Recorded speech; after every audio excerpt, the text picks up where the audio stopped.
আজকে ইউরোপের কিছু সত্যি কথা বলতে চাই, যেই সত্যি কথাগুলো কেউই বলতে চায় না। কারণ শরম পায়, লজ্জা, ভয় আরও এবং অনেক কিছু। মানুষ কি ভাববে? কিন্তু যারা ইউরোপে আসতে চায় তাদের এইসব কথাগুলো অবশ্যই জানা দরকার। ম্যাক্সিমাম লোকই যখন প্রথম ইতালিতে আসে বা ইউরোপে আসে, ফ্রান্স হোক, ইতালি হোক, জার্মান হোক, তারা বেশিরভাগই মানুষ হতাশ হয়ে যায়। কারণ আমরা যা ভেবে বাংলাদেশ থেকে ইতালি, ইউরোপে আসি, বাস্তবতা তা না, বাস্তবতা অনেক ভিন্ন।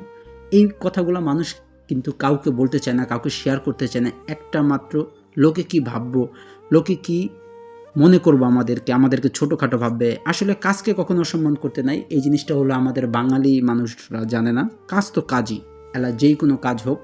কিন্তু সত্যি কথা বলতে আমি আপনাদের বলি, ধরেন একটা লোক ইউরোপে আসলো, তার পরিবার, আত্মীয়-স্বজন কেউ থাকে না।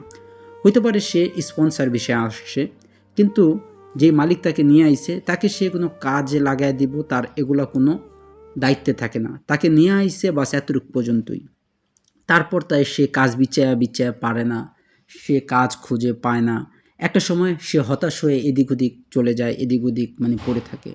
এমনকি ভাষার জন্য, ডকুমেন্টের জন্য সে দৌড়াইতে দেশের থেকে টাকা আনতে বাবা-মা বলে, "এত টাকা দিয়ে পাঠাইছি, তারপরও আবার কিসের টাকা?"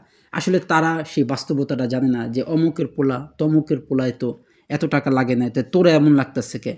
বাস্তবতা সত্যি অনেক ভিন্ন। কারণ ইউরোপে একটা মানুষের একটু উঠতে কমপক্ষে হইলে সেট হইতে ১ থেকে ১.৫ বছর লাগে।